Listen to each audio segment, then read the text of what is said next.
यह Bible in one year का हिंदी प्रकरण है। 130वां दिन।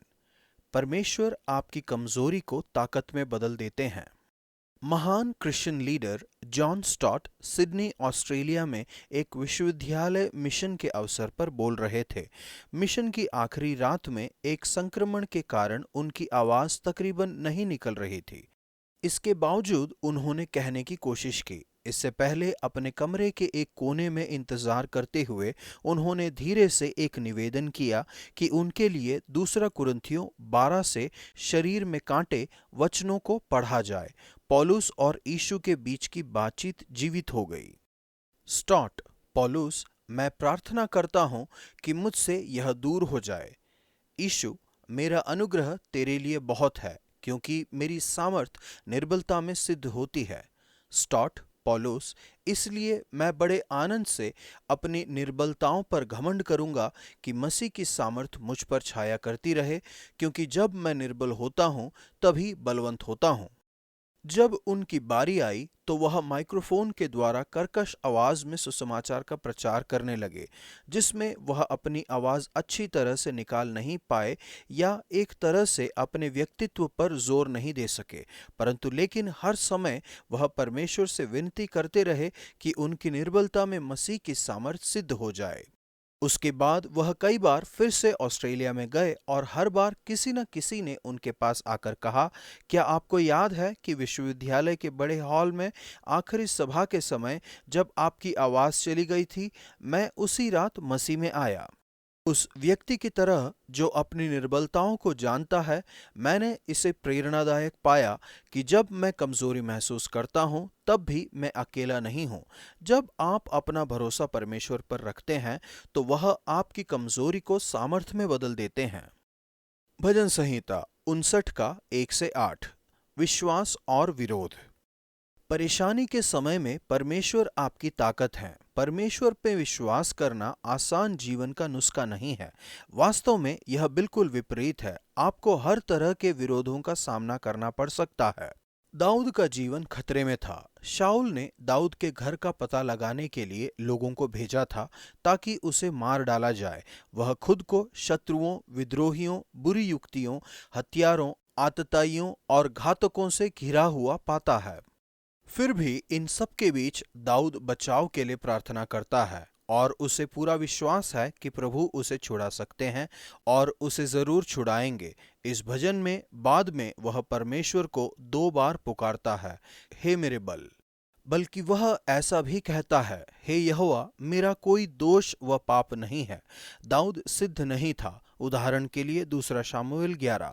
फिर भी आपको कभी कभी परेशानियों का सामना करना पड़ सकता है, इसलिए नहीं कि आपने कुछ गलत किया है, बल्कि इसलिए कि आप कुछ सही कर रहे हैं। व्यक्तिगत परेशानी के समय मदद के लिए परमेश्वर को पुकारें। मुझसे मिलने के लिए जाग उठ और यह देख। आप अंतर्राष्ट्रीय त्रासदी के समय भी मदद के लिए परमेश्वर को पुकार सकते हैं। ठीक अगला वाक्य राष्ट्र के लिए प्रार्थना है। विरोध चाहे किसी भी स्तर का क्यों ना हो, छुटकारे, मदद और हस्तक्षेप के लिए परमेश्वर को पुकारें। मेरा बल, संकट और विरोध के समय में आप पर भरोसा करने के लिए मेरी मदद कीजिए। जो आपकी योजनाओं का विरोध करते हैं उनसे बचाइए। नया नियम यूहन्ना 6 का 25 से 59। विश्वास और खोखलापन। यीशु ने विश्वास की केंद्रीयता के बारे में सिखाया। जब उनसे पूछा गया कि परमेश्वर के कार्य करने के लिए हम क्या करें, यीशु ने उन्हें उत्तर दिया, परमेश्वर का कार्य यह है कि तुम उस पर जिसे उसने भेजा है विश्वास करो। हमें मुख्य रूप से विश्वासी बुलाया जाता है, ना कि सफल व्यक्ति। जिस तरह से हम सफल होते हैं वह विश्वास करने से शुरू होता है। यीशु कहते हैं, मैं जीवन की रोटी हूँ। जब हमें शारीरिक रूप से भूख लगती है तो हम भोजन करते हैं, लेकिन शारीरिक जरूरतों की तरह आपको आत्मिक जरूरत भी पड़ती है, यानी एक आत्मिक भूख। यीशु जिस रोटी की बात कर रहे हैं वह वचन है जो देहधारी हुआ, जो उनके सामने एक दोस्त के रूप में प्रस्तुत हुआ। यीशु हमें एक व्यक्तिगत, घनिष्ठ और दिल से दिल के संबंध का प्रस्ताव देते हैं। उनका संपूर्ण व्यक्तित्व हम में से हर एक के लिए एक उपहार है। यीशु में विश्वास करना उस खालीपन को भर देता है और उद्देश्य, दृढ़ता और क्षमा के लिए आपकी आत्मिक भूख को मिटा देता है। नंबर 1, उद्देश्य। सांसारिक रोटी पर्याप्त नहीं है। सिर्फ भौतिक चीजें संतुष्ट नहीं कर सकती। धन, घर, सफलता, बल्कि मानवीय संबंध भी जीवन के लिए हमारे अंतिम उद्देश्य को संतुष्ट नहीं कर सकते। जो रोटी संतुष्ट कर सकती है वह जीवन की रोटी है। यह कोई वस्तु नहीं है जो यीशु देते हैं, वह उपहार है और वह दाता है। इस बीच में मैं या मुझे शब्द 35 बार नजर आता है। मैं जीवन की रोटी हूँ। जो कोई मेरे पास आएगा वह कभी भूखा नहीं रहेगा और जो कोई मुझ पर विश्वास करेगा वह कभी प्यासा नहीं होगा। आप अपना विश्वास यीशु पर रखने पर भी भौतिक चीजों में या धार्मिक जाल में आसानी से फंस सकते हैं, लेकिन यीशु के साथ संबंध ही हमारी आत्मिक भूख को मिटा सकता है। अभिव्यक्तियां मुझ पर विश्वास करो, मेरे पास आओ, पुत्र को देखो, मेरा मांस खाओ और मेरा लहू पियो, ये सब यीशु के साथ घनिष्ठता से जीने का वर्णन करते हैं। नंबर 2, दृढ़ता। हम सब मरने वाले हैं। मृत्यु एक कड़वा सच है। यीशु कहते हैं, यह जीवन का अंत नहीं है। मैं जीवन की रोटी हूं जो स्वर्ग से आई है। जो कोई इस रोटी को खाएगा, मैं उसे अंतिम दिनों में फिर से जीवित करूंगा। यीशु आपको आखिरी दिनों में फिर से जीवित करने का वायदा करते हैं और यह कि आप सदा के लिए जीवित रहेंगे। आप पूर्ण रूप से आश्वस्त हो सकते हैं कि यीशु के साथ आपका संबंध मृत्यु के बाद भी कायम रहेगा। इस अनंत जीवन के लिए वर्तमान और भविष्य में दोनों आयाम शामिल हैं। तब उन्होंने उससे कहा, हे प्रभु, यह रोटी हमें सर्वदा दिया करें। यीशु कहते हैं, इसे तुरंत पाया जा सकता है। फिर भी उन्होंने स्पष्ट किया कि यह सदा के लिए बनी रहेगी। नंबर 3, क्षमा। वास्तव में क्षमा हमारी सबसे बड़ी जरूरत है। नास्तिक दार्शनिक मार्गेनिटा लस्की ने कहा है, मुझे मसीहियों के बारे में ईर्ष्या आपको क्षमा मिलने से होती है। ऐसा कोई नहीं है जो मुझे क्षमा कर सके। हम सब यह जानना चाहते हैं कि हमने जो भी गलती की है उसके लिए हमें क्षमा मिल गई है। यीशु ने कहा है, जो रोटी मैं जगत के जीवन के लिए दूंगा वह मेरा मांस है। पापों की क्षमा के लिए उनका खून बहाया गया। आप जब भी प्रभु भोज में भाग लेते हैं तो यह आपको यह याद दिलाता है कि यीशु ने अपना जीवन दिया ताकि हमें क्षमा मिल सके। आप यह रोटी कैसे पाएंगे? यीशु कहते हैं, मैं तुमसे सच सच कहता हूं कि जो कोई विश्वास करता है अनंत जीवन उसी का है। जीवन की रोटी मैं हूं। जबकि हम देखते हैं कि यूहन्ना के सुसमाचार में पवित्र भोज के लिए यीशु की कोई अलग विधि नहीं है। फिर भी यहाँ प्रभु भोज पर यीशु की शिक्षा में हम विश्वास का महत्व देखते हैं। अन्य चीजों के साथ साथ प्रभु भोज एक दृश्य संकेत है जो हमें विश्वास से यीशु को ग्रहण करने में मदद करता है। यह उस दोस्ती को प्रकट करता है और बढ़ाता है जिसे यीशु आपके साथ रखना चाहते हैं।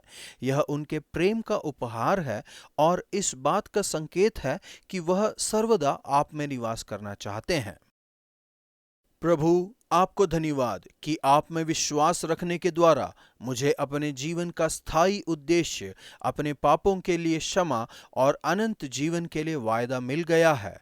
आज आपके साथ घनिष्ठता में चलने में और आपके साथ घनिष्ठ संबंध बनाने में मेरी मदद कीजिए। पुराना नियम, न्यायियों 10 का 1 से 11 के 40 तक। विश्वास और दोष क्षमता। जब हम परमेश्वर के लोगों की गीत गाने और प्रभु को पुकारने और न्यायों द्वारा बचाए जाने की गाथा पढ़ते हैं, तब हम पूरी बाइबल की सबसे विचलित करने वाली कहानियों के बारे में पढ़ते हैं। इप्ता का उल्लेख एक शूरवीर योद्धा के रूप में किया गया है। उसकी मां एक वेश्या थी। उसके सौतेले भाई ने उसे घर से बाहर निकाल दिया था। उसने अपने आसपास लुच्चे मनुष्य इकट्ठे कर लिए। वह एक असाधारण लीडर बन गया। प्रभु का आत्मा उसमें समा गया और परमेश्वर द्वारा उसका उपयोग अमोनियों पर जय पाने के लिए किया गया। प्रभु ने उन लोगों को उसके हाथ में कर दिया। मगर यहाँ उसके जीवन में एक घटना घटती है जिसे पढ़ना लगभग असहनीय है। उसने परमेश्वर से वाचा बांधी कि यदि परमेश्वर ने उसे जय दिलाई तो वह वापस आने पर उसके घर से भी उससे सबसे पहले मिलेगा, वह उसकी बलि देगा। यह उसकी इकलौती बेटी थी और ऐसा प्रतीत होता है कि उसने ऐसा किया। यह ध्यान देना जरूरी है कि परमेश्वर ने उसे वाचा बांधने के लिए कभी नहीं कहा था, ना ही उसने बलि करने के लिए कहा था। अवश्य ही यह पुराने नियम की शिक्षा के विरुद्ध है, जिसमें बच्चों का बलिदान करना मना है। इस यिप्तह परिस्थिति में यिप्तह ने परमेश्वर की इच्छा जाननी न चाहिए। यह उसका खुद का घमंड प्रतीत होता है, जहां उसने अपने मान के बदले अपनी बेटी का जीवन कुर्बान करना ठीक जाना। यह विश्वास के महान लोगों की अशुद्धता की दोष क्षमता को दर्शाता है। अनेक कमजोरियों के बावजूद उसका नाम इब्रानियों की पुस्तक में विश्वास के आदर्श उदाहरणों में लिखा गया है, जिनकी कमजोरियां ताकत में बदल गई थी। इब्रानियों 11 का 32 से 34। प्रभु, जिस तरह से आप विश्वास के लोगों का उपयोग करते हैं और हमारी कमजोरियों को ताकत में बदल देते हैं, उसके लिए आपको धन्यवाद। आज मुझे विश्वास का जीवन जीने में और यीशु पर विश्वास करने में मदद कीजिए, जो कि जीवन की रोटी है। यूहन्ना 6 का 42। क्या यह यूसुफ के पुत्र यीशु नहीं हैं, जिनके माता पिता को हम जानते हैं? इससे कोई फर्क नहीं पड़ता कि आप किस पृष्ठभूमि से आए हैं या हमसे दूसरों की क्या अपेक्षाएं हैं या खुद के बारे में हमारी क्या सोच है। महत्वपूर्ण यह है कि परमेश्वर हमें कैसे देखते हैं। हर कोई बहुत ही सुंदर, प्यारा और मूल्यवान है, जितना कि हम जान सकते हैं। आज का वचन, यीशु ने उससे कहा, जीवन की रोटी मैं हूँ। जो मेरे पास आएगा वह कभी भी भूखा ना होगा और जो मुझ पर विश्वास करेगा वह कभी प्यासा ना होगा। यूहन्ना 6 का 35।